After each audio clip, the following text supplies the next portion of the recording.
রহস্য গল্প গুপ্তধন। একটি ছোট গ্রাম ছিল, নাম ছিল নন্দনপুর। এটি ছিল পাহাড়ি অঞ্চলে অবস্থিত, যেখানে ঘন অরণ্য এবং সুউচ্চ গাছপালা আচ্ছন্ন ছিল চারপাশে। এই গ্রামে ছিল একটি পুরনো ইতিহাস, শতাব্দী প্রাচীন একটি গল্প যা কয়েক প্রজন্ম ধরে বলি আসা ছিল। গল্পটি ছিল এক গুপ্তধন নিয়ে, যা শোনা যায় আজও গ্রামবাসীর মুখে মুখে। প্রথম অধ্যায়, পুরনো কাহিনী। নন্দনপুর গ্রামের এক বৃদ্ধ মানুষ, নাম ছিল মাধববাবু। মাধববাবু ছিলেন গ্রামের একমাত্র বাঁচানো পুরনো ইতিহাসবিদ।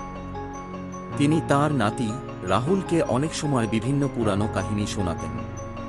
একদিন রাহুল জানতে চাইল, দাদু, আমাদের গ্রামে কি কখনো কোনো গুপ্তধন ছিল? মাধববাবু সেদিন হালকা হেসে বললেন, এমন কিছু ছিল। অনেক বছর আগে একটি বিশাল যুদ্ধ হয়েছিল এই অঞ্চলে। সেই যুদ্ধের সময় কিছু সাহসী যোদ্ধা একটি গুপ্তধন লুকিয়ে রেখে গিয়েছিল। তারা সেই ধন রাখার পর আর ফিরে আসেনি। আজও তা পাওয়া যায়নি, তবে এটি শোনা যায় যে গুপ্তধনটি পাহাড়ের গুহায় লুকানো আছে। রাহুলের মধ্যে এক ধরনের আগ্রহ তৈরি হল। তাহলে দাদু, কিভাবে কেউ সেই গুপ্তধন খুঁজে পাবে? মাধববাবু বললেন, গুপ্তধন খুঁজতে গেলে খুব ধৈর্য এবং সাহস প্রয়োজন। কারণ সেই ধনকে রক্ষা করতে গুহায় একটি রহস্যময় বিপদ রয়েছে, এবং এর একমাত্র চাবি প্রাচীন একটি মানচিত্র, যা গত শতাব্দীর আগে হারিয়ে গিয়েছিল। এই গল্প শোনার পর থেকেই রাহুলের মনে একটি প্রশ্ন ঘুরপাক খেতে লাগল, কি ছিল সেই গুপ্তধন? কিভাবে সে সেই মানচিত্রটি খুঁজে পাবে? দ্বিতীয় অধ্যায়, খোঁজ শুরু।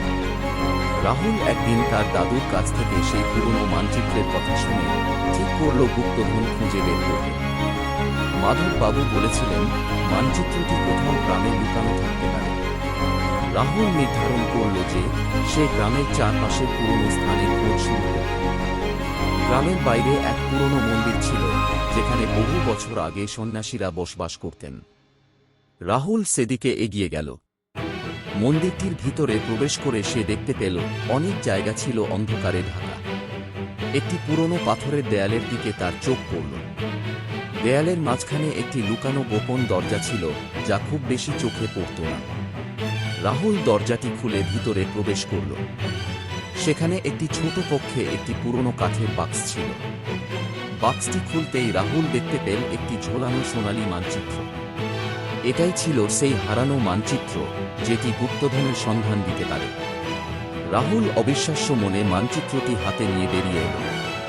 তৃতীয় অধ্যায়, গুপ্তধনের পথ। মানচিত্রটি হাতে নিয়ে রাহুল তাড়াতাড়ি বাড়ি ফিরল। সে বুঝতে পারছিল না কিভাবে এই মানচিত্রের সাহায্যে গুপ্তধন খুঁজে বের করবে। মানচিত্রের বিভিন্ন অংশে পুরনো ভাষায় লেখা কিছু সংকেত ছিল। রাহুল বুঝতে পারছিল না, তবে মনে ছিল এক আশাবাদ, এটি তার জীবনের সবচেয়ে বড় সুযোগ। অল্প কিছু দিনের মধ্যে রাহুল গ্রাম ছেড়ে অরণ্যের দিকে যাত্রা শুরু করল। মানচিত্র অনুযায়ী গুপ্তধনটি একটি গুহার ভিতরে লুকানো ছিল, যা গভীর অরণ্যের মধ্যে ছিল। সেখানকার পথ খুবই বিপজ্জনক, আর বহু মানুষ আগেও অরণ্যে প্রবেশ করে ফিরে আসেনি। তবুও রাহুল কোনোভাবেই ভয় পায়নি। তার মনে ছিল একমাত্র লক্ষ্য, গুপ্তধন খুঁজে বের করা। অরণ্যে প্রবেশ করার পর প্রথমে কোনো সমস্যা হয়নি। তবে কিছু সময় পরে অরণ্য গা এবং ভয়ঙ্কর হয়ে উঠল। এক জায়গায় পৌঁছে রাহুল বুঝতে পারল যে তার পথ হারিয়ে গেছে। কিন্তু সে হাল ছাড়ল না। মানচিত্রে দেখানো এক চিহ্ন তাকে পথ দেখাচ্ছিল। অবশেষে বহু কষ্টে একটি গুহার মুখে পৌঁছাল সে। গুহাটির মুখ ছিল কুয়াশা এবং অন্ধকারে ভরা। রাহুল গভীর শ্বাস নিল এবং ভিতরে প্রবেশ করল।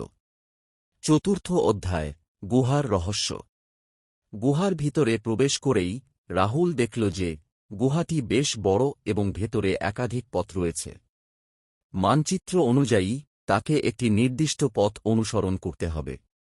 তবে এক অদ্ভুত অনুভূতি তাকে ঘিরে ধরেছিল।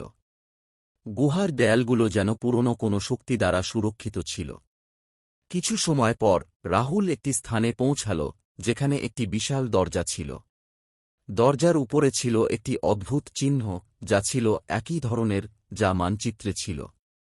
রাহুল দরজাটি খুলে ভিতরে প্রবেশ করল। এই ঘরটি ছিল এক বিরাট হোলের মতো, এবং ঠিক মাঝখানে ছিল একটি সোনালি আস্ত বক্স। রাহুল তাড়াতাড়ি সেই বক্সটি খুলে ফেলল। কিন্তু বক্স খুলে যে দৃশ্য সে দেখল তা তার আশা অনুযায়ী ছিল না।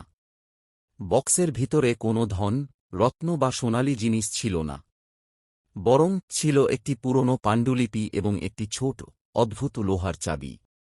রাহুল হতাশ হলেও পাণ্ডুলিপিটিকে বের করে পড়তে শুরু করল। পাণ্ডুলিপির লেখাগুলি ছিল এক প্রাচীন ভাষায় যা সে কখনো দেখেনি, তবে কিছু অংশ তাকে পরিচিত লাগছিল। পাণ্ডুলিপি পড়তে পড়তে সে বুঝতে পারল গুপ্তধন আসলে ছিল জ্ঞান, প্রাচীন সময়ের এক বিশেষ জ্ঞান যা যদি মানুষের হাতে আসে তবে পৃথিবীকে বদলে দিতে পারে। পঞ্চম অধ্যায়, জ্ঞানের গুপ্তধন। রাহুল বুঝতে পারল যে গুপ্তধন খোঁজার জন্য সে এত কষ্ট করেছিল তা আসলে এক ধরনের জ্ঞান, একটা শক্তি যা বিশ্বের যে কোনো কিছু থেকে বড়। সে পাণ্ডুলিপিটি গ্রামে ফিরে নিয়ে গেল, যেখানে মাধব বাবু তাকে সেই প্রাচীন জ্ঞান বুঝিয়ে দিলেন।